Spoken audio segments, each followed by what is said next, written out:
because I think part of the problem with the end time speculation is it's all negative. It's all like, oh, the world's about to end, everything's going to go to pot, and the Antichrist is coming, and the Antichrist system is coming, and it's all going to hell in a handbasket.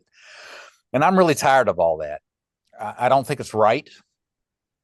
I don't think it's all going to hell in a handbasket. I think we may have some bad times. We may have some reckonings, but I think humanity is going to move forward like it always has.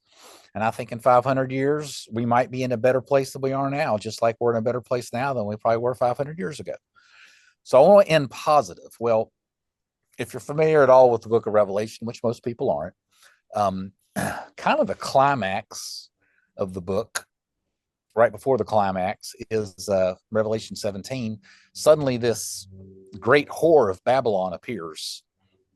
John is taken into the wilderness, and he looks up, and there in the sky or in the mountain or whatever is the whore of Babylon, and she's on the beast with 7 heads and 10 horns, which is Rome.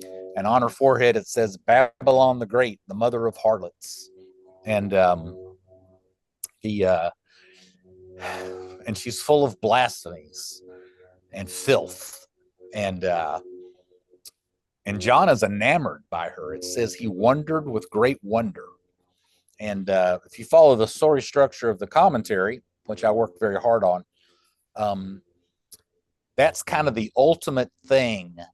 Him wondering and kind of almost like he's being seduced by the harlot. That's kind of the final straw where God's like, nah, or Christ is like, no, I'm not going to let you seduce my boy, who sort of represents God's people. And at that point, the harlot gets slain. So the nations kind of rise up and destroy the harlot. So Rome, this is symbolic of Rome destroying Israel. The harlot is Israel. It's the beast is Rome. Some people think the harlot is Rome, but throughout the Bible, Israel's falling away from sin has always been symbolized with harlotry. So the harlot gets destroyed, and out of the ruins of the destruction of the harlot, which is the destruction of Jerusalem, out of that rises up the bride of Christ. So the last 4 chapters of the book are about the bride of Christ. And, foundations with 12 different gemstones and, phenomenal light and rainbows and prisms and, pristine glass and all these things. It's just wonderful, beautiful, celestial city kind of a thing. And 4 chapters of incredible descriptions, but it talks about how the nations come into the New Jerusalem city and the kings of the earth bring their glory into it. And so what the New Jerusalem really is symbolizing is Christ, who says, go into all the world and make disciples of the nations, baptizing them, teaching anything I've commanded you to do. It's the Great Commission being fulfilled. Psalm 2:8 says, the Father says, ask of me to the Son, and I'll give you the nations as your inheritance. Well, this is Christ's inheritance. And so while John was wondering with great wonder at the harlot, God delivers him of that and allows him to wonder with great wonder at the New Jerusalem and actually be a part of the New Jerusalem. So all that to say, we need to be meditating on positive things. And I think there's a temptation, just being human, not just weirdo dispensational Christians, but just being human, there's a tendency to dwell on the negative. Ain't it awful? It's so awful. Everything's so damn awful. And that's all going to hell. It's getting worse and worse. And oh yeah, look what they're doing now. Oh, yeah. Joe Biden. It's just that this is where everybody it tends to fall without correction. But I think the Bible wants to correct us. Paul says, meditate on the things that are true and right and good. And in the book of Revelation, it's saying, don't wonder with great wonder like John did in Revelation 17. Don't wonder with great wonder at the harlot who's full of blasphemies and filth, and she's basically drinking her own menstrual blood. You have to read the book to get all the details. I mean, it's all bad, but we get all into it, just like watching horror movies and people who like to get into all the yucky negative stuff. No, meditate on the good and also believe in the positive and believe that the nations are going to be continually converted by Christ and that Christ is going to receive his inheritance. So let's be positive and not negative. Hello, guys. I'm here today with Dean Arnold. Dean, how are you? Doing great. How you doing, Michael? Good. Where are you located? You're located in what I'm part? located in my own personal cigar lounge, Okay, which is next to my house, and that is in the city of Chattanooga, Tennessee, in the U.S. fantastic, Dean. Dean, what can you tell me about storytelling? Well, first of all, what do you think of AI in terms of storytelling? There's everybody is going on about AI nowadays. Yeah, How do, I don't get all that flustered about it. I think my analogy is uh, my wife and I go to estate sales and thrift stores, and she's a long time antiquer, Mhm. and with a little bit of a trained eye, you can tell what is a real antique and what's a faux, a made up faux thing. And I think that's where it'll go. Is that, yeah, sure, the untrained eye, the hoi polloi, they're not going to maybe necessarily be able to tell the difference between AI writing and regular writing, but the trained eye and the trained ear will, and it'll always be superior to the AI. Mhm. Do you use AI at all in terms of your own writing? For my writing, no. For asking questions, yes.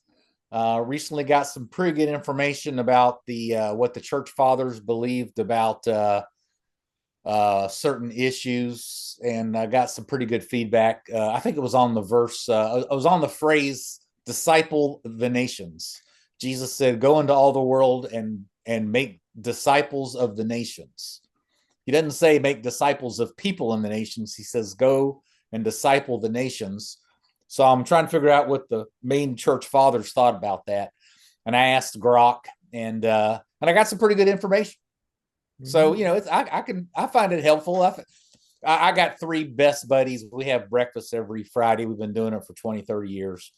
And one of them is a big techie guy, and he loves to talk about AI all the time. And a couple of others of us, every time he gets finished with his little thing, we say, so it's kind of a glorified search engine. And he gets all mad and frustrated and tears out his hair. And so I don't think we've really been fully convinced just yet. Mhm.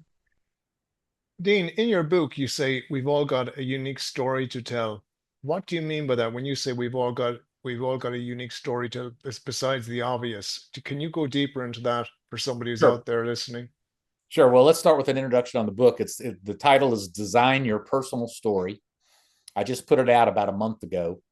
You can find it on Amazon if you put in Design Your Personal Story. If you put in my name, Dean Arnold, you can also find it at my website, which is deanwarnold.com.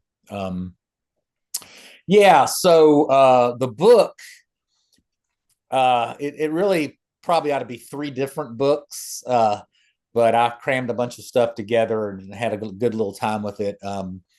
But it's really a book about story structure. I'm fascinated with story structure and the components that are required in order to tell a good tale, write a good movie script, write a good novel, whatever. And there really are components, just like in learning music, and learning chords and chord structure. There's a way to do it where you plug and play, and next thing you know, you got a really good story going. So the book really teaches someone how to write a good story using story structure. And I probably can do a volume two of the book that gives even more detail on that. But I've written five or six books that are more history related, and sort of my signature uh, skill, I guess, is applying story structure to history, which is very rare. Nonfiction story structure to nonfiction, which is very rare. The story structure is used for fiction all the time, but I use it for nonfiction, which makes it read much better. It's much better read. Uh, and my biggest compliment is when someone says they picked up my book and they read it in one day. Mhm. They did never put it down. Um, so Yeah, the I book read is I, about. t- I read Was it in that? one day as well. Same, Oh, did you? same. Okay, Yep. nice. Well, but the book, to add a twist to it, I decided to not only make it about story structure, but to make to discover the story structure in your own life story. So yes, that starts with a premise that I believe that every person's unique with their story. They're not just unique with their irises and their fingerprints and all the biometrics that they use now to surveil us, but your storyline in life is unique. And because God is the great dramatist, I think everybody has some kind of storyline, some kind of story structure that you can sort of back out of it and kind of find it. Now, if you're 15 years old, you can probably still do it, but I think it does a little bit better when you're, 40, 50, and 60. But so after each chapter where I kind of introduce a portion, a component of story structure, then I allow the person to sort of fill out a couple of charts about their own personal life. And as we go along, there's more to fill out and there's more to fill out. And by the end, I hope we've developed a decent storyline. I was reading one of your articles on your website, and there's a good story on one of your articles. You mentioned a guy called Dan Martino and how you disposed of 3 guns from him after an exorcism. Now that's just an aside there, but it was a good story. What happened there? Can you go into that a bit? Who was Dan Martino? Who was he?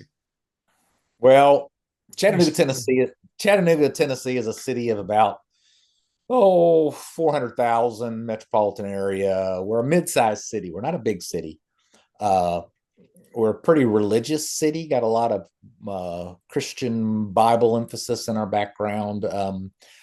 But we had a character. He died about 15 years ago. We had a character that other cities just have not had. Okay, we had this guy. He came out of the fundamentalist Tennessee Temple College. He was short with a humpback and bad teeth, always felt insecure and bad about himself, but he was this unbelievably courageous and ferocious street preacher. And he would run around the city holding these signs that were hand painted, basically you're going to hell kind of signs. And everybody knew who he was because they all saw him run around town. And then he made international fame because he went to the Democratic convention in Atlanta and held a sign saying God is a Republican. And that got everybody all riled up. And then he went to the Republican convention or something, and he held up a sign that said AIDS is the cure, not the disease. And then he would go different places and like hold dead baby dolls in front of the White House or something. He would get on the front page of USA Today and this, that, and the other. And then he ended up protesting in front of the Supreme Court. But anyway, he was Chattanooga's own wild man. But the problem was he wasn't just a moral crusader and cultural warrior, which is where I connected with him. And all those aspects of him were very good. But then later in life, he confessed to having 52 homosexual encounters in 1 year. So he was living a double life. And so he was full of the devil and he was full of the Lord, maybe, if that could be done. I don't know. But he did a lot of good things for the Lord. He was instrumental in Chattanooga closing down our only abortion clinic. And we became the largest city in the country without an abortion clinic. So Dan was just a nut. He was a piece of work. He was amazing. He was loud. He was obnoxious. He was crude. He was mean. He was sensitive. He was insensitive. He was everything. But he was also demonized. And a bunch of us came over to his house one night. And at that point, I was involved in the Vineyard Christian Fellowship. Now I'm Eastern Orthodox. That's a whole nother story. But after the exorcism, and yes, he exhibited all the things you see in a classic exorcism, rolling on the floor and, gagging. And, I don't know if it was in this one, but I've been in exorcisms where they like cough up green gook like she did in The Exorcist. So all that stuff that you would expect to see in the exorcism, Dan exhibited. When he finally came to and he was in his right mind and he was loving the Lord, he told me to look in the top drawer of his dresser and to get rid of the stuff in there. I looked in there, it was 3 loaded guns, and I took them and I didn't know what to do with them, so I threw them off the bridge by my office into the Tennessee River. Um, but He came looking for them again, didn't he? he came looking for him again because then he got out of his right mind and he wanted to sue me for taking his property. It was all funny. But anyway, he went on to live his life, his bipolar double life. And but I ended the article that you mentioned that I wrote about him, just saying that he finally died of, the coroner said, malnutrition, but I was just glad it wasn't by gunshot.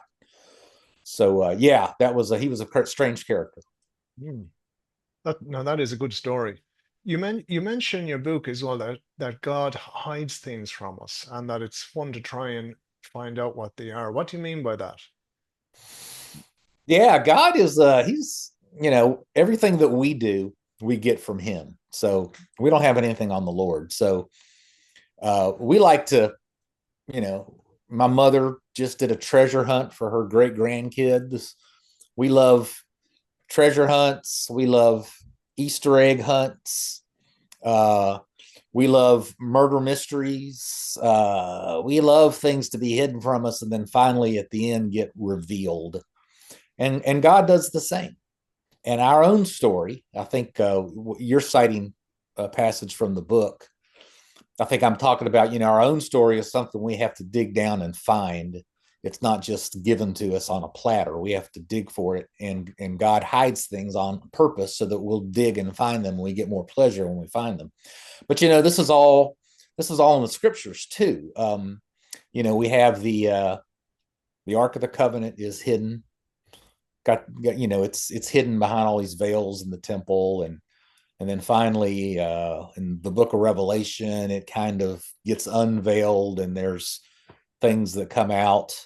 But that's all the fulfillment of Christ, being born of Mary and all that fulfillment. But until the great revelation of Jesus Christ, all the inner sanctum stuff was all veiled.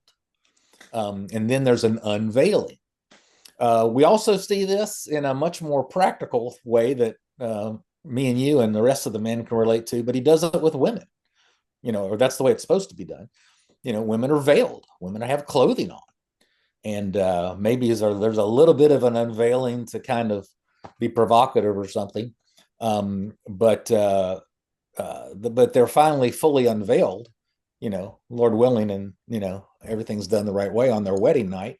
And it turns into a whole different story. But that's another version of unveiling. God loves to have things hidden and the mystery ultimately be unveiled. And do you think that there's like one great thing hidden within our own lives, or is it numerous things on a day-to-day basis, or is there one ultimate thing to be revealed in our lives, one climax? Yeah, that's a great question. Well, I'd like to think, and it's probably true, that because we're made in the image of God and we're such elaborate, complex creations, that the answer is all of the above.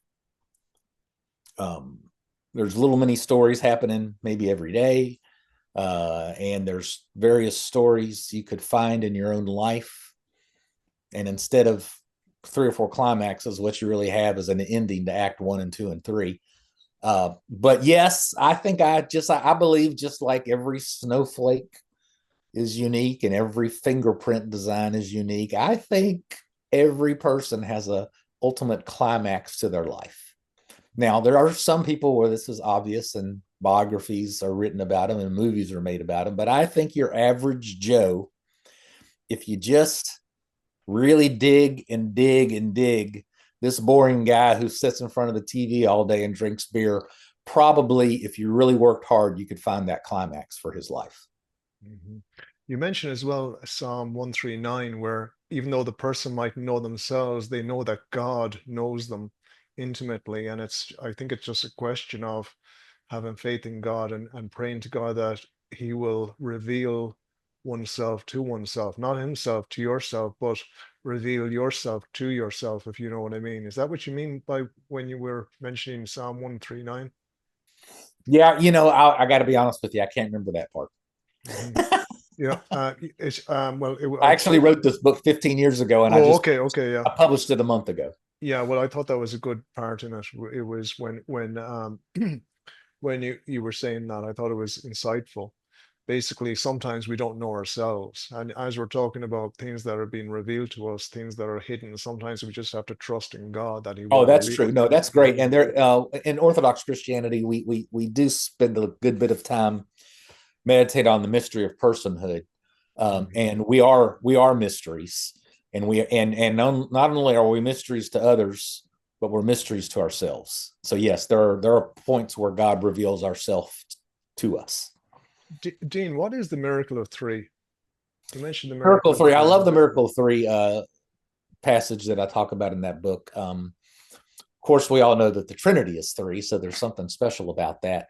But I use the analogy of uh, music. I'm an amateur jazz musician, and if you play one note on the piano, okay, it's one note, dun dun dun dun. Just a little samba based upon a single note. Um, if you add a second note, da da da da da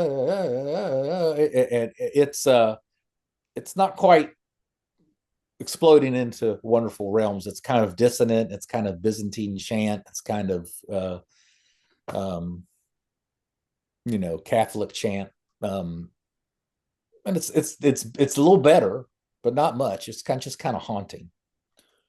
Um, but if you add a third note, when you add the third note, everything comes alive, and you can not only have major chords, you can have minor chords, you can have seventh chords, you can have diminished fifth, you can have there's all kind of crazy jazz chords you can get out of just the three notes.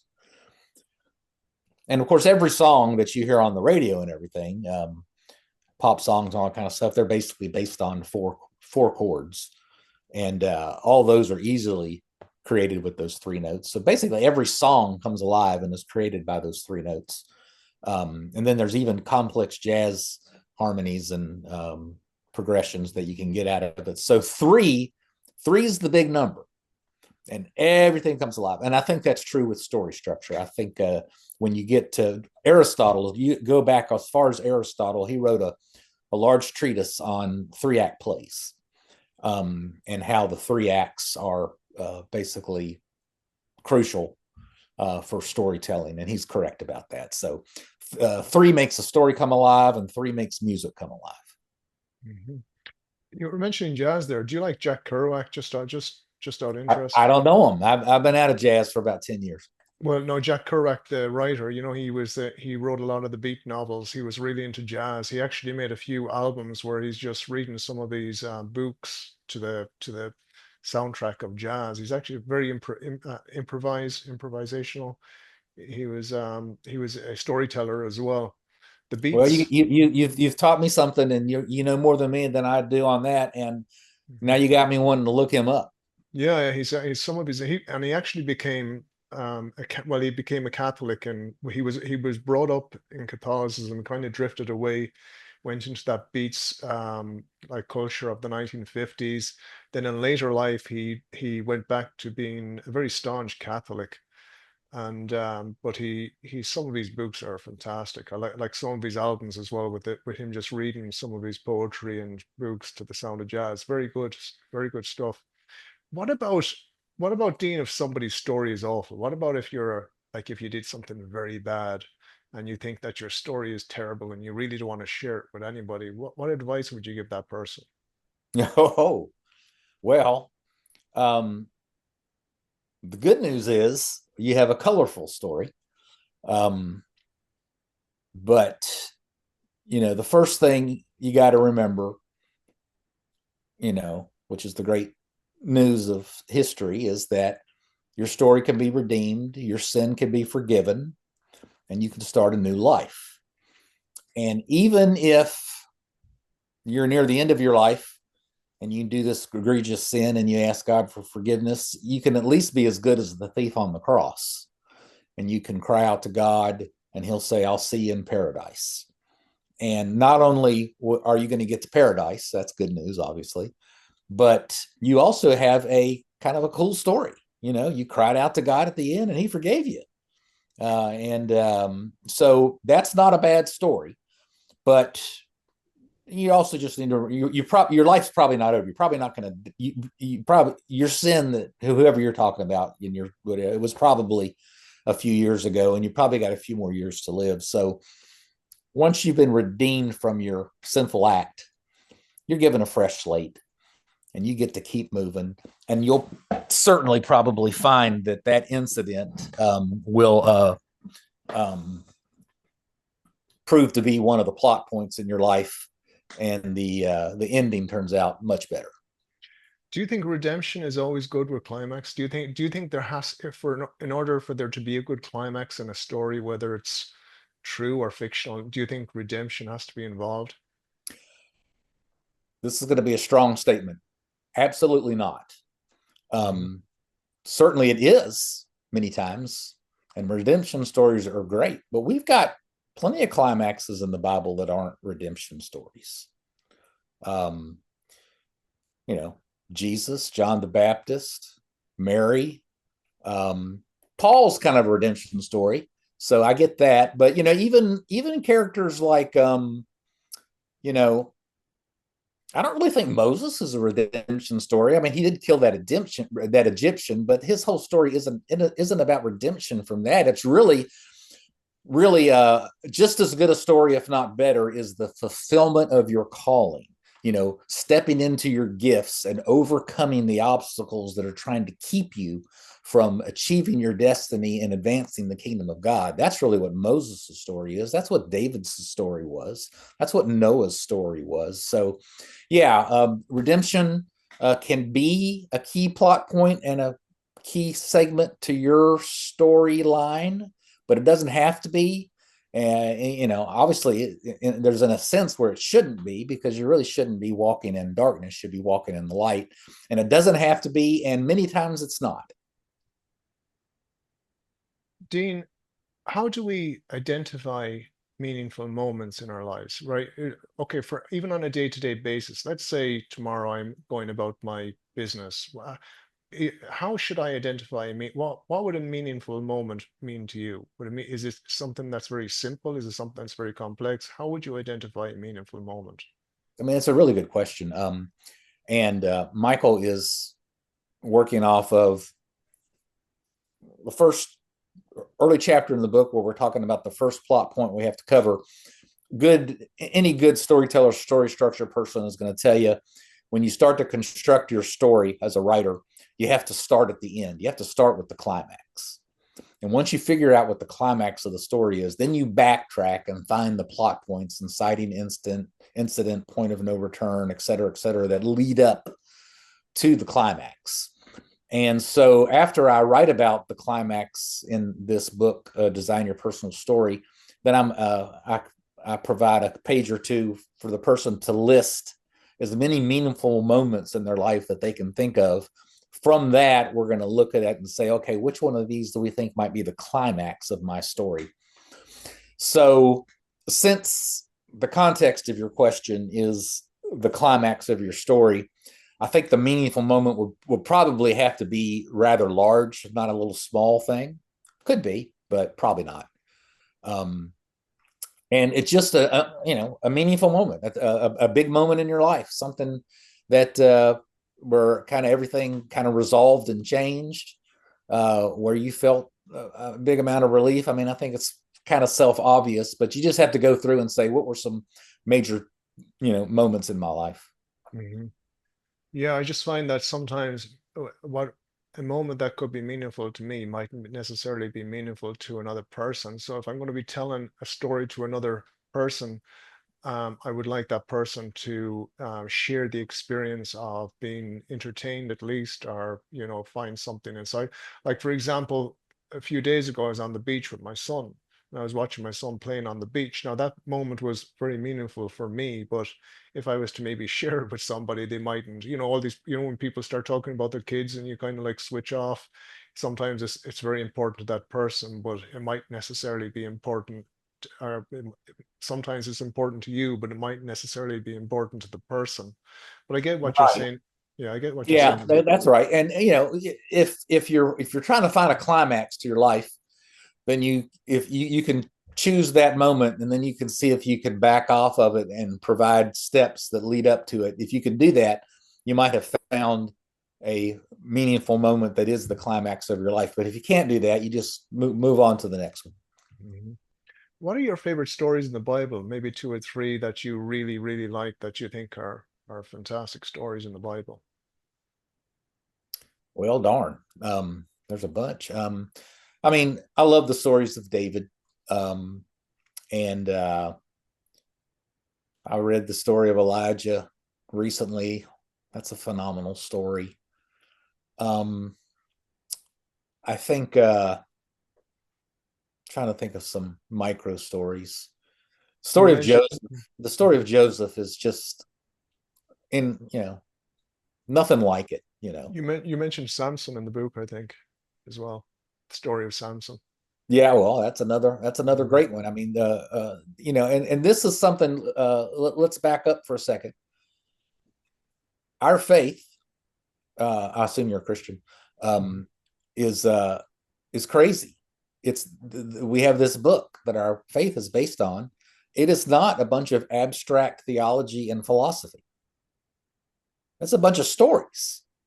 It's a bunch of stories of people's lives, and and some stories that aren't people's lives. I mean, the parables of Jesus, and the Book of Revelation's kind of a nutty thing, but it is a bunch of stories. And that is very interesting to me. Kind of the heart and soul of everything we are and we do, and the essence of everything all gets boiled down into stories, not Mhm. or meditating on our belly or something like that. It's stories. We tell stories to each other, and in the Orthodox Church, one of our great traditions for the feast of the nativity, not nativity, for the feast of Pascha, which is Passover, which is Christ's passion and crucifixion. On Thursday night, um, we we spend 2.5 hours reading all the accounts in the Gospels of the crucifixion, and it's crazy. We're all standing there with candlelight, and the priest reads story after story after story after story, and it's kind of like that's it. That's the not to overuse the word climax, but that's kind of the ultimate of what we are and what we do. It's not a stand up and go, "Oh, God is here." It's telling stories. You do this every Thursday night? Or No, do I'm you, sorry. Once a year, Thursday oh, before Easter. right. So you're Orthodox, right? You're Orthodox Christian. What does that entail? You're Eastern Orthodox. How different is that from, let's say, Catholicism? I always tell people it's like my big fat Greek wedding. If you saw that movie, that's the first reference point. Um, the second reference point, well, there may not be one, but people just don't know the second largest expression of organized Christianity on the planet is Orthodox Christianity, Eastern Orthodoxy. So you've got Russian Orthodoxy, you got Greek Orthodoxy, Romania's got a big expression. There's Eastern Europe has other spots. There's an Ethiopian form, uh, um, but it's a little different. But so behind Catholicism, it's the second largest expression of Christianity, and it basically, um, some people say it's what you thought Catholicism was if you converted to Catholicism. It's really what you really were looking for was orthodoxy. But um, you see the guys in the black robes and the crosses around their neck and the long beards. A lot of times those are priests or bishops. Sometimes they're monastics. Orthodoxy has a large monastic presence. Uh, we split off from the Roman Catholics split off from us. Let's say that in 1054, And we have kind of preserved our traditions and we haven't modernized since then. So we are a non-modern church. So in some ways, we still stand in the services and we still have the incense and the robes and the cathedral buildings and the sometimes the Catholics have and sometimes Catholics don't. The Protestants don't have it at all, really. But the good news is we still have the non-modern traditional beliefs that have driven so many people away from Christianity. We have male leadership. We have belief in the Trinity, the two natures of Christ, miracles, Christ rose from the dead, virgin birth, all the things that a lot of people freak out when they go to a Protestant church and find out they don't believe anymore. Do you believe, like, when you do, like, how does one attain a salvation? Is it through works or is it through grace, or is it a combination of both? What do you believe there? It's a combination of both. And I was raised by a Bible teaching pastor. Your family was friends with Hal Lindsey, right? Your dad Yeah, was. my dad was friends with Hal Lindsey at Dallas Theological Seminary. My dad got a doctorate there, and he was a nerd. And Your dad or Hal Lindsey? my Hal Lindsey. Right. Okay. Okay. Um, my dad was a basketball player for UCLA. He was quite a fella. How do we get to this question? I forgot what we were talking about. I was asking you about salvation. Is it through Oh works yeah, or? yeah. So I went on my journey after being raised by my dad, who's a wonderful man. He was a Calvinist. Then I had to figure a lot of things, but I became Eastern Orthodox. But one of the things you have to say is one of the things that Eastern Orthodoxy does for you that neither Catholicism nor Protestantism does for you is it allows a lot of things to remain in mystery. So, does the body and blood actually become the body and blood of Christ, the bread and wine? Well, the Orthodox agree with the Catholics that it does, but we don't try to figure out how and technically what's happening and try to analyze the mystery. We're just like, hey, uh, we believe that males are supposed to be in leadership and females are supposed to be the fulfillment, the beauty of the equation. We don't get into try to analyze and define how that works and why and all that kind of stuff. It's just we accept it as a mystery, right? Well, I think the same is true with grace and works. I grew up obviously being told that grace alone, no works, faith alone, I guess. But it's really a combination. I mean, let's be real. There's several interesting, lovely passages in the New Testament that say that salvation is by faith. Sometimes it says faith alone. Sometimes it says specifically in James, it says it's not by faith alone. It's also by works. You got that. But most of the Bible is saying do the right thing. That's what most of the Bible is talking about. There's a few passages that say it's actually, it's not really by works, it's by faith. So remember that. And ultimately, whatever you do is God doing it through you. That's fine. That creates humility. But at the end of the day, the whole thing is really a mystery. And so I believe that's where orthodoxy is. And I think that's the best place to leave it. Can priests in Orthodoxy marry? They can. Almost all priests in Orthodoxy are married with kids. Okay. That's a major difference there from Catholicism. Yeah, solves a lot of problems. Doesn't solve every problem, but generally we don't have the problems that Catholicism has because of that. Do you follow the same Bible? Is it a different Bible, the Eastern Orthodox Bible?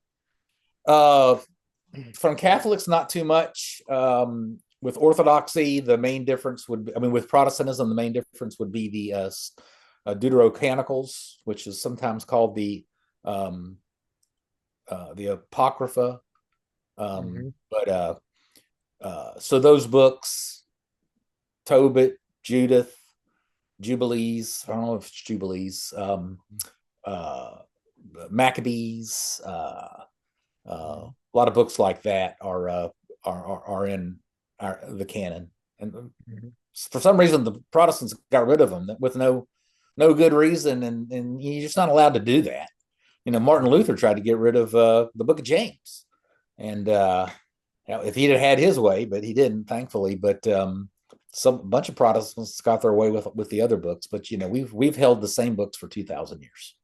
Mhm. What is your favorite book of the Bible? I'm just curious. Do you like the book? What do you think of the Book of Enoch?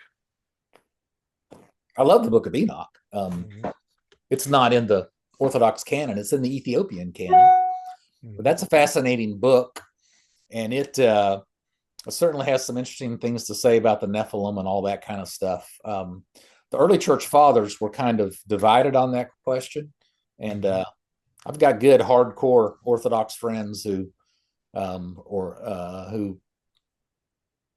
will say everything has to be a consensus of the fathers, but when it comes to the Nephilim, they get all a Twitter because there was no consensus by the Orthodox fathers. There's about half of them say the sons of God are the sons of Seth, and half of them say the sons of God are demonic angels.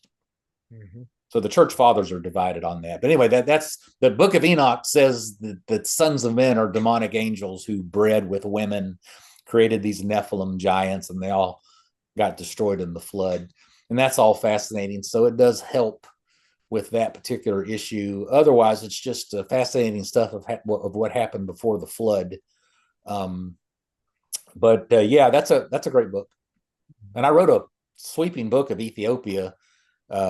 We didn't talk about Enoch too much in it, but it's a great church, the Hmm. Ethiopian church.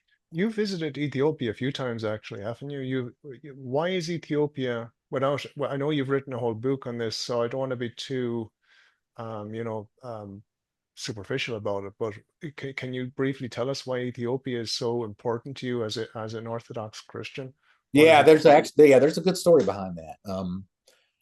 So I was just a regular Protestant Christian cultural warrior, very active, very zealous in these 80s and 90s. And one day I came across this VHS video. I think it was National Geographic about where the Ark of the Covenant was. I was like, let's watch this. So I watched that, and to my shock, they said at the end of the video, they basically concluded that it was in Ethiopia. And I wasn't all that, whatever in terms of the Ark of the Covenant. It's fascinating, but that wasn't that big a deal. What I didn't know is that there was an ancient Christian expression in Ethiopia, because that's why the Ark was there, because it had been there for 2,000 years, and they'd been Christian since the beginning, and they were Jewish 1,000 years before Christ, the whole country. And I was like, no one ever told me this. So I was completely fascinated. And then about a couple years after that, I think I became Orthodox myself, and Ethiopia is a version of Orthodoxy. And so that I had more affinity.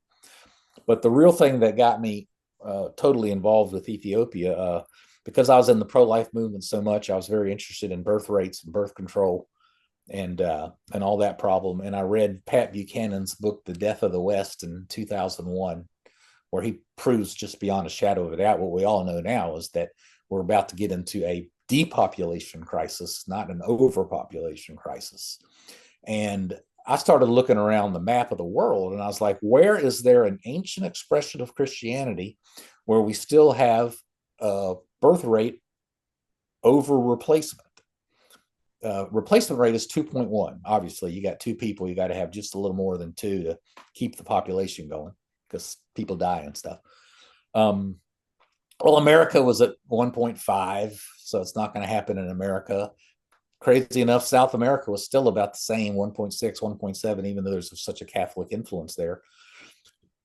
Europe was much worse. Greece was down to like 1.3, and that's an Orthodox nation.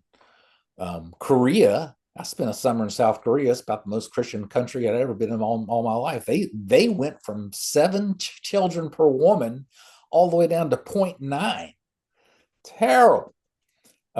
Anyway, so looking at the map, the only country I could find that had an ancient expression of Christianity and still had a high birth rate, which was about at that point 5 children per woman, was Ethiopia. So I just looking at the numbers and the math, I had to say the future of Christianity may very well be in Ethiopia and Africa, because Africa's the only place really on the planet now that's having a lot of children. And there's a bunch of Protestants in the rest of Africa, and there's a bunch of Catholics. So Africa's got it going on, but Ethiopia is particularly interesting to me. Wow, that does. And is the Ark there? Is it actually there, the Ark of the Covenant?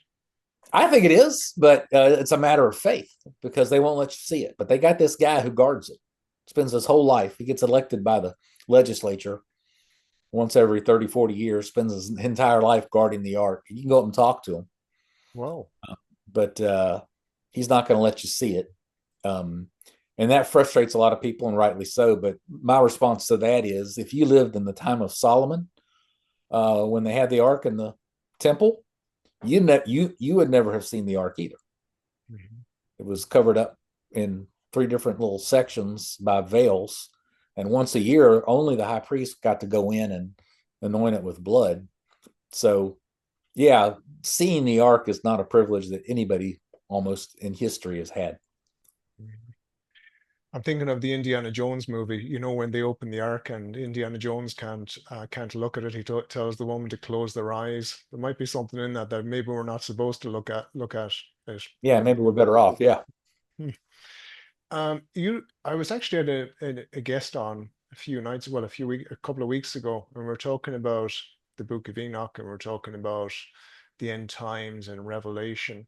Now, you believe that the end times and Revelation, the Book of Revelation, is referring to AD 67, I think, or 66 to AD 70. That was the time where that was fulfilled, where there was with Nero. Is it? Am 80, I? 70. Yeah. 80, 70. Yes. Um, there's a lot of places we could go with that, but let me just say that um, we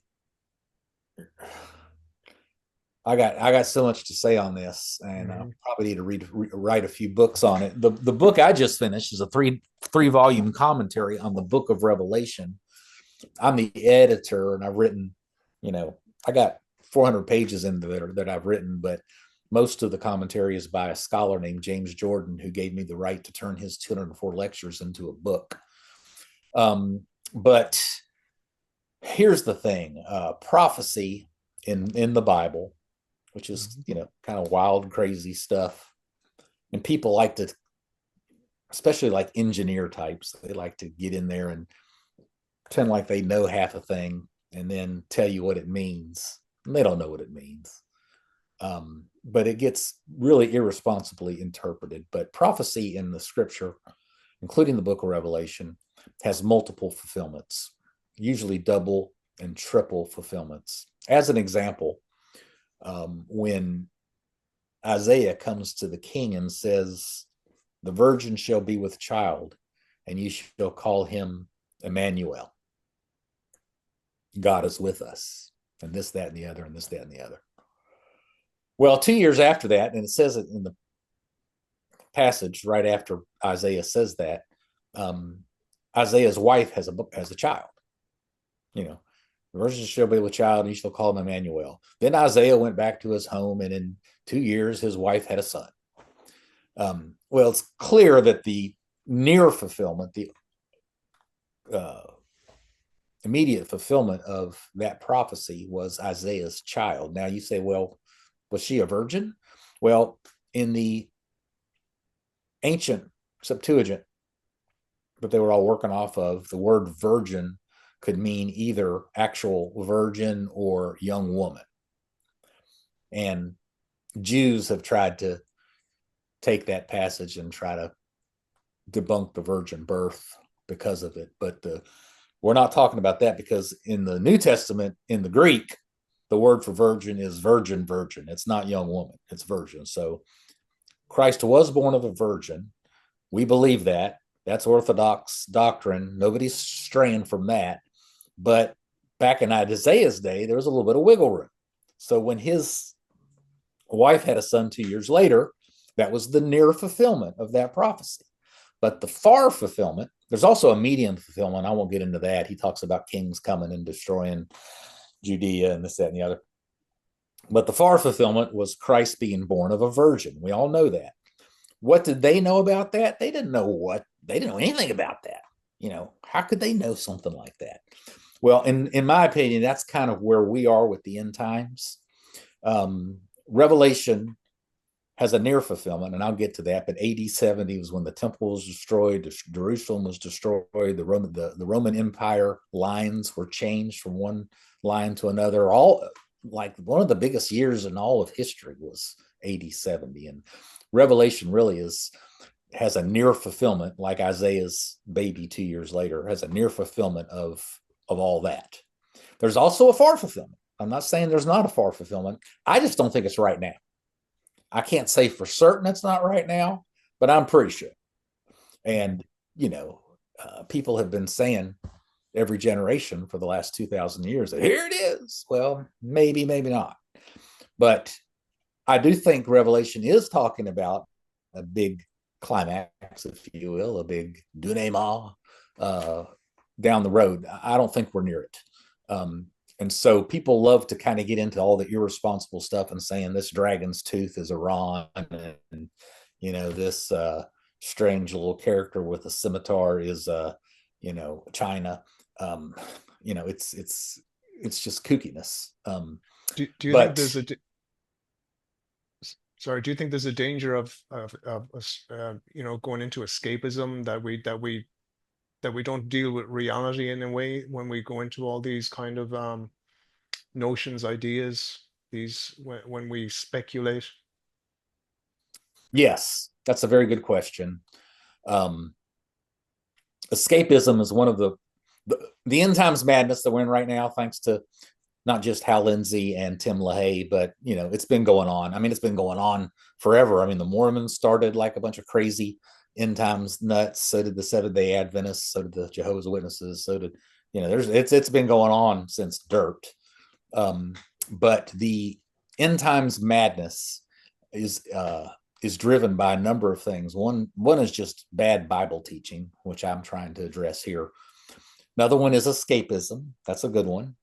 How do we just escape out of this and let's just talk about Jesus is just about to come back and nothing really matters. And it doesn't matter that I'm $50,000 in debt and I'm not keeping my promises. It'll all end here tomorrow.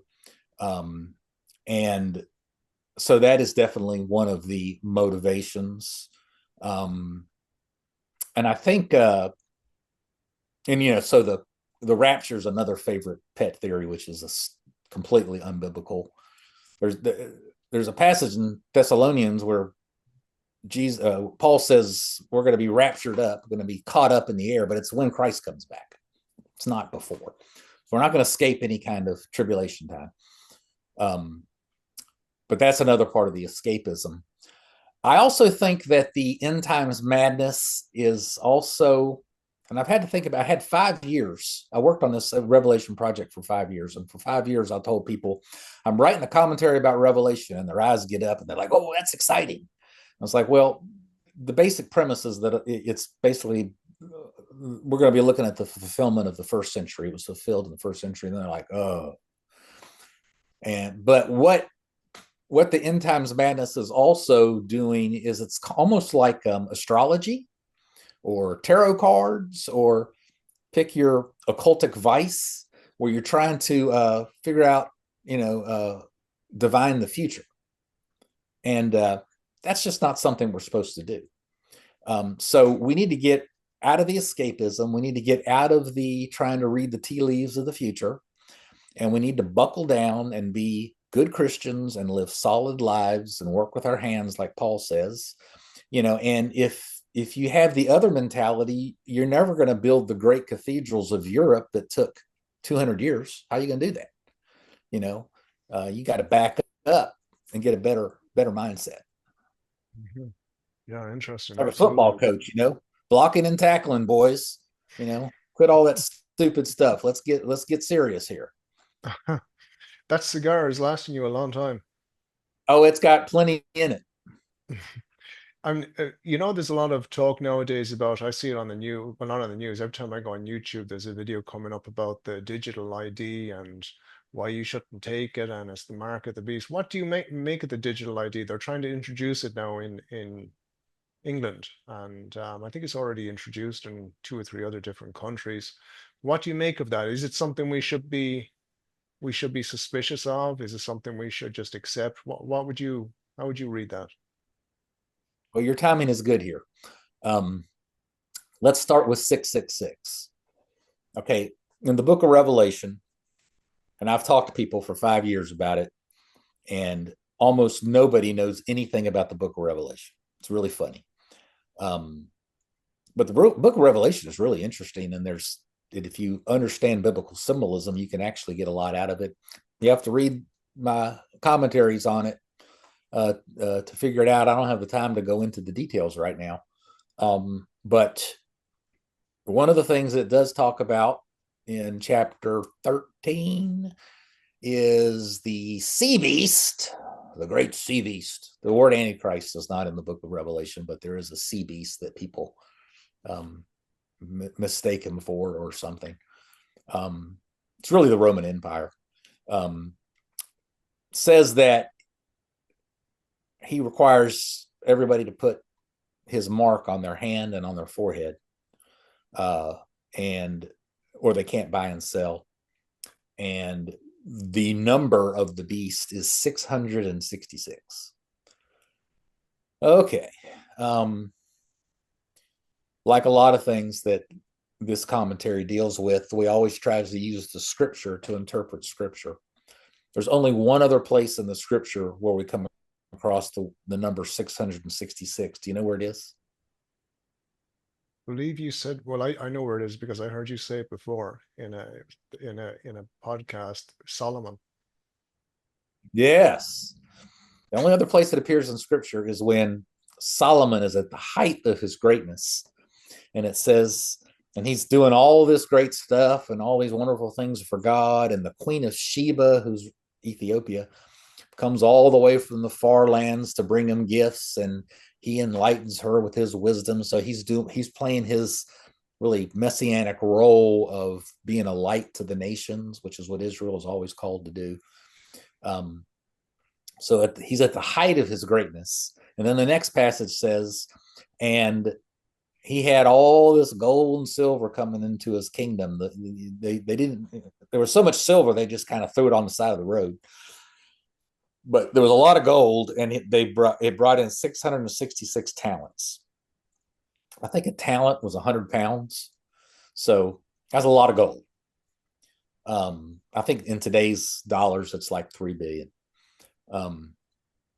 So then from there, the story of Solomon just goes down, and he starts doing one bad thing after another. And by the time you get to the end of the story, he's building homosexual brothels and sacrificing kids to Moloch. I mean, it's just, you can't get any worse. And you can't get any higher. I mean, he was the greatest man who ever lived until Christ came to earth. So 666 is really identifying Solomon, but it's not just identifying Solomon, it's identifying apostasy, that you knew God and then you fell to the worst. So there's lots of people who are the worst of the worst, but they never were so high and fell. That's apostasy. So that's what 666 is really the metaphor for. And so we can see it all the time in our lives and throughout history. And there'll be an ultimate 666 apostasy, at some day. We don't know what that looks like yet. But not to get into too much detail, but the Roman beast wanted you, by talking about head and hands, there's imagery in the Old Testament about putting the law on your head and your hands. And the beast wants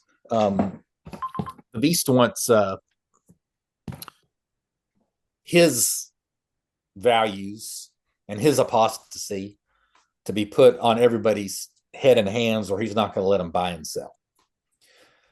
And we can get into the buy and selling metaphor. That's a whole nother thing. But the commentary basically says that that really has more to do with worshiping in the temple. So by not being able to buy and sell, which means you're not going to be able to worship in the temple, which is what Jesus promised his disciples would happen to them, which did, and happened to Christians quite a bit up until, Constantine. But you couldn't go to the temple and buy and sell. You couldn't worship. Now that'll happen probably in some interesting literal way one day when we get to the grand finale of all things. Near fulfillment, Rome, Nero. Final fulfillment, someday. I don't know how, and I don't know when, but we're not there right now. What about in between? Okay, so that's why I say your question was well timed, because yeah, I can't lead with this because it's too complex. But yeah, I do think there's sort of circular fulfillments, multiple fulfillments, circular kind of fulfillments throughout history that kind of echo or rhyme with the first and the final. Can you hear me? So Sorry, Dean. Are you there? yeah, do you what you remember back in that? What's that? Sorry, you were Yeah, you don't breaking hear up me. there. Yeah, I can hear you now. Your Yeah, you were internet just. connection, yeah, internet connection is unstable. Let me. I think I can Darn, I switch my could. Wi-Fi's here in a You're second. you're okay Good now. I now. can. I'm doing okay now. Yeah, you're perfect Yeah. now. Do you remember back in like in the '90s that people were saying that the barcodes were 666? Yeah. Do you remember that?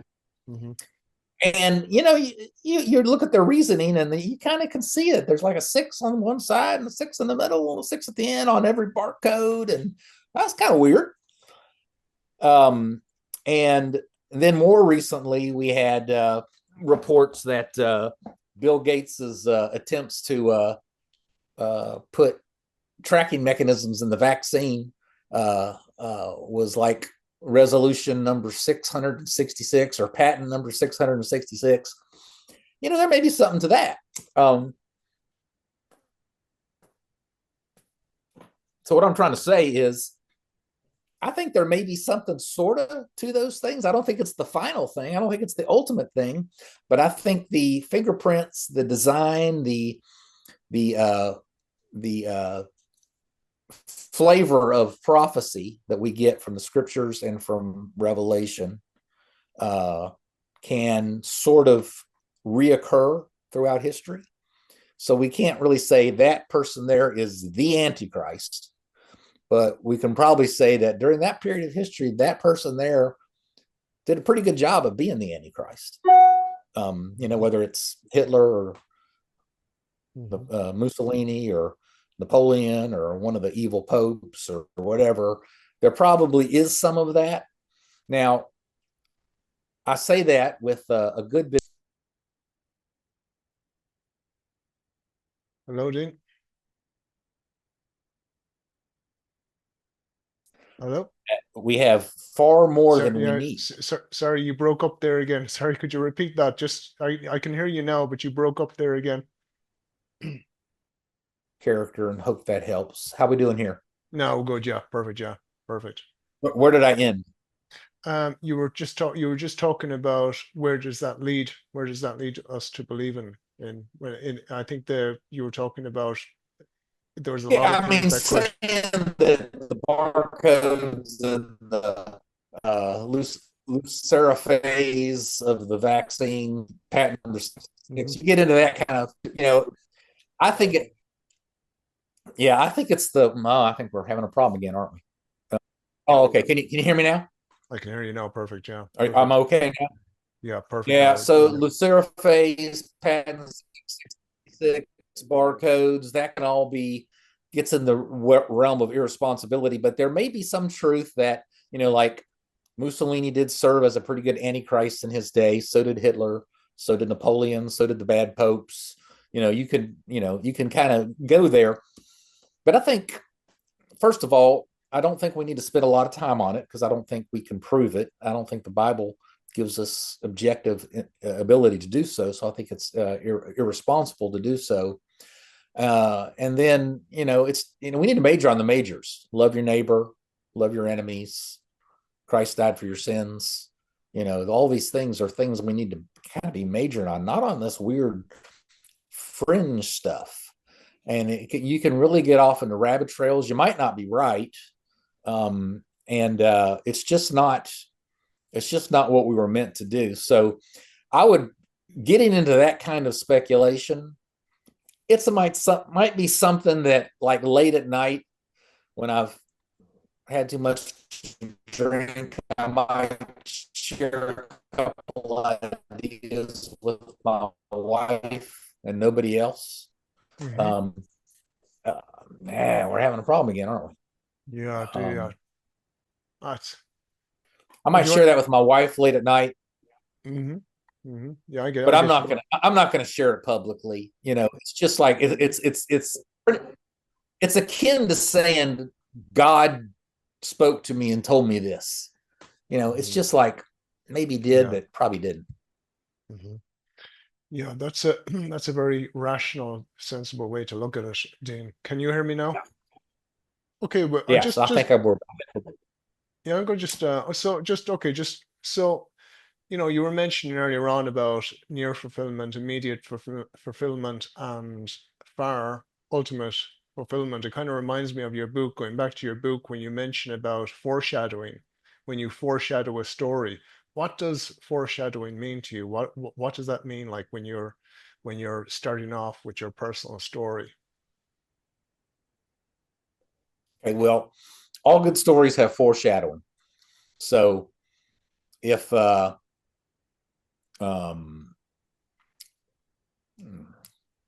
if we have uh, if we have Luke meeting Obi-Wan Kenobi out in the desert, who's a great Jedi warrior, that's sort of a foreshadowing of the fact that he's going to meet another Jedi warrior down the road, which is the climax, which is Darth Vader, right? Um, and if you have, let's see, in Braveheart, if you've got, uh, you know, I have to think through the Braveheart. Well, if you've got uh, his wife, his first wife gets slain by Hmm. the British king's agent. That's sort of the foreshadowing of something down the road, which is the climax, which is what? The slaying of William Wallace himself. Hmm. Um, so foreshadowing is a big part of storytelling. And since I think God is the great story structure artist, I do think he does that with our lives as well. So there's certain things that have happened in your life already that are foreshadowing of things to come. Hmm. And so you have to do a really good job of analyzing your life and your story to kind of figure out what those are. What Fine. Let me. I want to share one thing about the revelation thing, because I want to end on a positive, hmm. because I think part of the problem with the end time speculation is it's all negative. It's all like, oh, the world's about to end, everything's going to go to pot, and the Antichrist is coming, and the Antichrist system is coming, and it's all going to hell in a handbasket. And I'm really tired of all that. I don't think it's right. I don't think it's all going to hell in a handbasket. I think we may have some bad times. We may have some reckonings, but I think humanity is going to move forward like it always has. And I think in 500 years, we might be in a better place than we are now, just like we're in a better place now than we probably were 500 years ago. So I want to end positive. Well, if you're familiar at all with the book of Revelation, which most people aren't, um, kind of the climax of the book, right before the climax, is Revelation 17. Suddenly, this great whore of Babylon appears. John is taken into the wilderness, and he looks up, and there in the sky or in the mountain or whatever is the whore of Babylon, and she's on the beast with 7 heads and 10 horns, which is Rome. And on her forehead it says Babylon the Great, the mother of harlots. And he and she's full of blasphemies and filth. And and John is enamored by her. It says he wondered with great wonder. And if you follow the story structure of the commentary, which I worked very hard on, Um, that's kind of the ultimate thing. Him wondering and kind of almost like he's being seduced by the harlot. That's kind of the final straw where God's like, nah, or Christ is like, no, I'm not going to let you seduce my boy, who sort of represents God's people. And at that point, the harlot gets slain. So the nations kind of rise up and destroy the harlot. So Rome, this is symbolic of Rome destroying Israel. The harlot is Israel. It's the beast is Rome. Some people think the harlot is Rome, but throughout the Bible, Israel's falling away from sin has always been symbolized with harlotry. So the harlot gets destroyed, and out of the ruins of the destruction of the harlot, which is the destruction of Jerusalem, out of that rises up the bride of Christ. So the last 4 chapters of the book are about the bride of Christ. And, you know, foundations with 12 different gemstones and, you know, phenomenal light and rainbows and prisms and, you know, pristine glass and all these things. You know, it's just wonderful, beautiful, celestial city kind of a thing. And 4 chapters of incredible descriptions, but it talks about how the nations come into the New Jerusalem city and the kings of the earth bring their glory into it. And so what the New Jerusalem really is symbolizing is Christ, you know, who says, go into all the world and make disciples of the nations, baptizing them, teaching anything I've commanded you to do. It's the Great Commission being fulfilled. Psalm 2:8 says, the Father says, ask of me to the Son, and I'll give you the nations as your inheritance. Well, this is Christ's inheritance. And so while John was wondering with great wonder at the harlot, God delivers him of that and allows him to wonder with great wonder at the New Jerusalem and actually be a part of the New Jerusalem. So all that to say, we need to be meditating on positive things. And I think there's a temptation just being human, not just weirdo dispensational Christians, but just being human. There's a tendency to dwell on the negative. Ain't it awful? It's so awful. Everything's so damn awful. And that's all going to hell. It's getting worse and worse. And oh yeah, look what they're doing now. Oh, yeah. Joe Biden. You know, it's just that this is where everybody it tends to fall without correction. But I think the Bible wants to correct us. Paul says, meditate on the things that are true and right and good. And in the book of Revelation, it's saying, don't wonder with great wonder like John did in John 17, in Revelation 17. Don't wonder with great wonder at the harlot who's full of blasphemies and filth, and she's basically drinking her own menstrual blood. You have to read the book to get all the details. I mean, it's all bad, you know, but we get all into it, you know, just like watching horror movies and people who like to get into all the yucky negative stuff. No, meditate on the good and also believe in the positive and believe that the nations are going to be continually converted by Christ and that Christ is going to receive his inheritance. So let's be positive and not negative. That's fantastic, Dean. Absolutely fantastic. And I couldn't agree more. It's an invitation for us to, look at things in the right way, in the proper way, in the loving way, I guess, because there is a tendency for us to look at, end times and start, speculating, going down all sorts of rabbit holes. Dean, where can people find your stuff? My website is deanwarnold.com, and it'll list all my books that you can purchase and buy. I got a movie script about J.R. Tolkien and C.S. Lewis that's worth looking at. And I got a lot of articles on there that you don't have to pay for. And then Amazon has all my books, so you can go there. And then I have a pretty good Facebook and Twitter presence. So if you go search my name on those two, you'll get a lot of goodies too. I'll have all your links in the description of this video as well, guys. So check out these links below and you will find all the links you just mentioned there. Dean, thank you very much, sir, and God bless you. Thank you. I appreciate your All right, time. let's do it again. Thanks, Michael. Thank you.